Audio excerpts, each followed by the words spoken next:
Hi, welcome to another video. मैं हूं doctor विशाल। तो आज इस वीडियो में हम बात करेंगे डीप वेन थ्रोम्बोसिस के बारे में।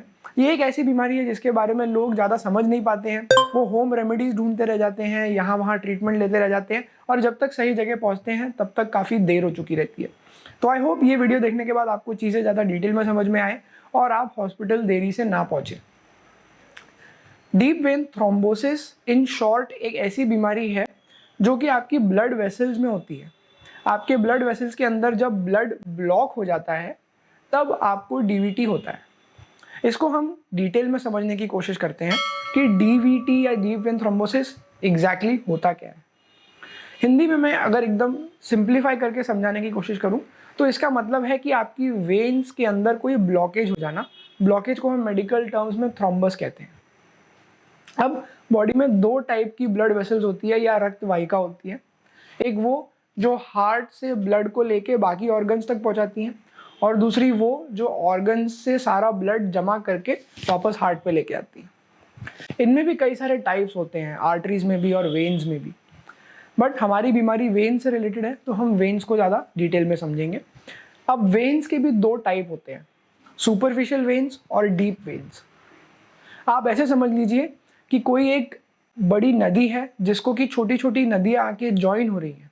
तो ये जो बड़ी नदी है उसको हम कहेंगे डीप वेन और ये जो छोटी छोटी नदियाँ आके उसको ज्वाइन होती हैं उसको हम कहेंगे सुपरफिशियल वेन। तो जब ये डीप वेन के अंदर कोई ब्लॉकेज हो जाता है तब आपको डीवीटी नाम की बीमारी होती है। ये ब्लॉकेज क्यों होता है, इसके क्या कारण है? ब्लॉकेज होने के मेनली दो कारण हैं। एक कारण रिलेटेड है ब्लड से और एक कारण रिलेटेड है वेन से। समझने की बात यह है कि ब्लड या वेन इतने सिंपल नहीं है जितने कि आपको आंखों से लगते हैं।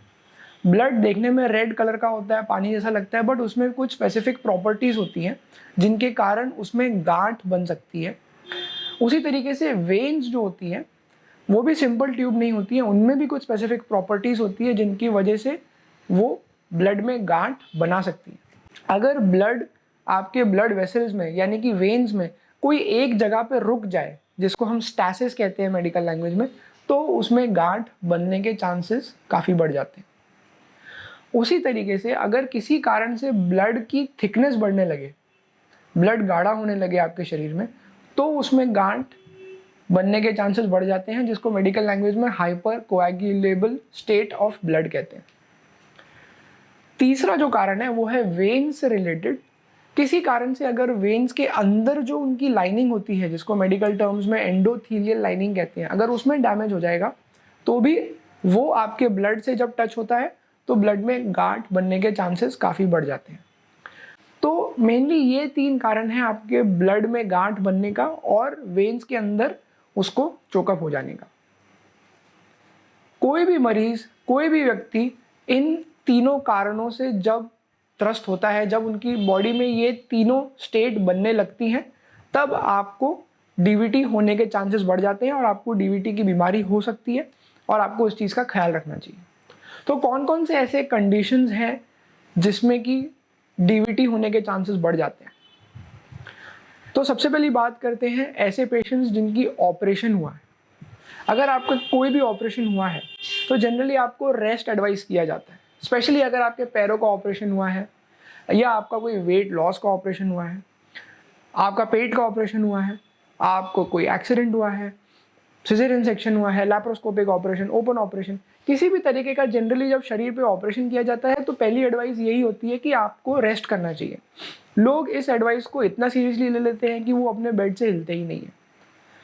जैसा कि मैंने बताया, इसके कारण ब्लड फ्लो स्लो हो जाता है, यानी कि उसमें स्टैसिस आने लगती है। अगर आपको याद हो तो यही स्टैसिस कारण है ब्लड में गांठें बनने का और उसी के कारण आपको डीवीटी के सिम्टम्स हो सकते हैं। तो अगर आपकी कोई सर्जरी हुई है तो आपको अपने डॉक्टर से बहुत क्लियरली पूछना चाहिए कि क्या आपको पूरे बेड रेस्ट की ज़रूरत है या क्या आपको धीरे धीरे कुछ एक्टिविटी शुरू करने की ज़रूरत है जिससे कि आप डीवीटी से बच पाएँ। बॉडी में बहुत सारी अलग अलग वेन्स होती हैं और डीवीटी पूरी बॉडी में कहीं पर भी हो सकता है, बट मोस्ट कॉमनली ये पैरों की वेन्स में पाया जाता है, बिकॉज पैरों में वेन्स को काफ़ी मेहनत करनी पड़ती है ब्लड को हार्ट तक लाने के लिए। उनको ग्रेविटी के अगेंस्ट काम करना पड़ता है, इसीलिए जब पैरों की एक्टिविटी रुक जाती है तो वहाँ पे ब्लड का फ्लो भी बहुत जल्दी कम हो जाता है। उसके कंपैरिजन में अगर आप हाथों के या अपने सर के वेन्स के बारे में सोचेंगे तो वहाँ पे ग्रेविटी उनकी मदद करती है ब्लड को हार्ट में लाने के लिए, जबकि पैरों के केस में उल्टा काम हो रहा है, उनको एक्स्ट्रा मेहनत करनी पड़ रही है। तो अगर आप अपने पैर की मसल यूज़ करना बंद कर देते हैं तो ब्लड वहीं पर रुक जाता है, पूलिंग ऑफ ब्लड होने लगती है मेडिकल लैंग्वेज में, और उसी के कारण वहाँ पे डीवीटी होने के चांसेस काफ़ी बढ़ जाते हैं। नेक्स्ट जो कारण है, जैसा कि मैंने बताया था ब्लड में गांठ बनने का, वो है कि उसकी थिकनेस बढ़ जाना। अब ब्लड की थिकनेस बढ़ने के भी अलग अलग कारण हो सकते हैं। हार्मोनल इम्बैलेंस एक बहुत मेजर कारण है बॉडी में ब्लड की थिकनेस बढ़ने का। अगर आप प्रेग्नेंट पेशेंट हैं तो आपकी बॉडी में एस्ट्रोजन की मात्रा बढ़ जाती है, तब आपको डीवीटी होने के चांसेस भी बढ़ जाते हैं। अगर आप ओबेस हैं, अगर आपको मोटापे की शिकायत है, तो भी आपके बॉडी में बहुत सारे हार्मोनल इम्बैलेंसेस होते हैं, आपकी बॉडी में एक्टिविटी भी कम हो जाती है, और उसी के कारण दो अब फैक्टर ऐड हो जाते हैं कि हार्मोन का इम्बैलेंस तो है ही, एक्टिविटी भी कम है, तो आपको डीवीटी होने के चांसेस और भी ज़्यादा बढ़ जाते हैं। अगर आप कोई कॉन्ट्रासेप्टिव पिल्स ले रहे हैं किसी भी कारणवश, कोई ट्रीटमेंट के दौर पे या किसी और कारण से, तो भी आपकी बॉडी में ब्लड की थिकनेस बढ़ने के चांसेस ज़्यादा हो जाते हैं और उसी के कारण आपको डीवीटी हो सकती है। तो ऐसे बहुत सारे कारण हैं जिसकी वजह से ब्लड की थिकनेस बढ़ सकती है और आपको डीवीटी होने के चांसेस बढ़ जाते हैं। तीसरा जो कारण है ब्लड वेसल्स के अंदर डैमेज होने का, यानी कि एंडोथेलियल लाइनिंग का जो डैमेज है, उसमें भी ऐसी बहुत सारी बीमारियां हैं जिनको कि इतने शॉर्ट समय में डिटेल में समझाना पॉसिबल नहीं है। बहुत सारे ऐसे सिंड्रोम्स हैं जिसमें एंडोथेलियल लाइनिंग डैमेज हो जाती है और उसी के कारण ब्लड और ये जो डैमेज्ड वेन्स हैं जब इंटरेक्ट करते हैं तो डीवीटी होने के कारण के चांसेस काफ़ी बढ़ जाते हैं। तो इन शॉर्ट हमने ये समझा कि 3 कारण हैं मेनली डीवीटी होने के, और कुछ कारण आप खुद से समझ सकते हो, कुछ कारण ऐसे होते हैं जो कि आप अपने डॉक्टर्स के ऊपर रिलाई कीजिए डायग्नोज करने के लिए। नेक्स्ट जो मुझे चीज़ आपको समझानी है कि आपको अगर डीवीटी है, आपको सिम्टम्स हैं, तो आपको कैसे पता चलेगा घर बैठे, जिससे कि आप सही समय पर डॉक्टर के पास पहुंच पाएँ। पैर के डीवीटी की बात करते हैं। सबसे इम्पॉर्टेंट सिम्टम जो आपको सबसे पहले नज़र में आना चाहिए वो ये है कि आपके पैर में अचानक से कोई स्वेलिंग आ जाना, अचानक से रेडनेस आ जाना, अचानक से पेन होने लगना। और अगर ये तीनों चीज़ों का आप कोई कारण नहीं पता कर पा रहे हैं तो मोस्टली इसका कारण डीवीटी होता है। साथ ही में अगर आपको कोई ऑपरेशन हुआ है, या आप ओवरवेट हैं, या आप किसी ओसी पिल्स ले रहे हैं, या आप कोई हार्मोन थेरेपी ले रहे हैं, अगर ये सारी चीज़ें एडिशनल फैक्टर्स भी प्रेजेंट हैं तो आप खुद ही अपने आप से अंदाज़ा लगा सकते हैं कि हो सकता है आपको डीवीटी हुआ हो। अगर आप अपने काफ की मसल्स को प्रेस करेंगे और आपको बहुत ज़्यादा पेन हो रहा है कंट्रोल से बाहर, अगर आप अपने पैर को हिलाने की कोशिश कर रहे हैं और आपको उस वजह से भी काफ़ी पेन हो रहा है, तो आप खुद ही अंदाज़ा लगा सकते हैं कि आपको डीवीटी की तकलीफ हुई। ये इन्फॉर्मेशन मैं आपको इसलिए दे रहा हूँ जिससे कि आप इसको सीरियसली लें और समय रहते अपने डॉक्टर के पास पहुँचें।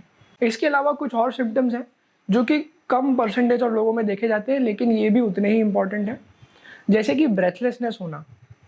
अगर आपको सांस लेने में अचानक से तकलीफ होने लगी है तो भी आपको ध्यान रखना चाहिए कि ये डीवीटी का सिम्टम हो सकता है। क्यों हो सकता है, कैसे हो सकता है, मैं अभी समझाता हूँ।